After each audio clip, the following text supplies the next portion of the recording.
Hi everyone, in front of me I've got Samsung Galaxy A33 and let me share with you how to set camera timer on this device.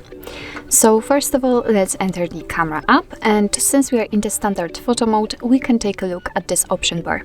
On the third position from the left, we've got the timer option, which is right now turned off, which means that you will be able to take photos right after touching the shutter button. So if you'd like to set the timer, just tap on this option, and as you can see, we've got three different options from which we can choose. So we've got 2, 5 and 10 seconds delay. So all you have to do in order to set the timer is to simply tap on the option you'd like to use. So I'll pick 10 seconds, and as you can see, the icon changed slightly, so we can check for which countdown we've got set. And all we have to do is to simply tap on the shutter button. And as you can see, from now on your device will count down from 10, and after that time it will simply take a photo.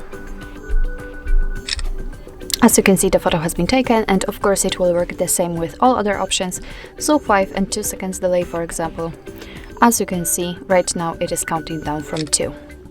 So actually this is it. This is how to set camera timer in your Samsung Galaxy A33. Thank you so much for watching. I hope that this video was helpful, and if it was, please hit the subscribe button and leave the thumbs up.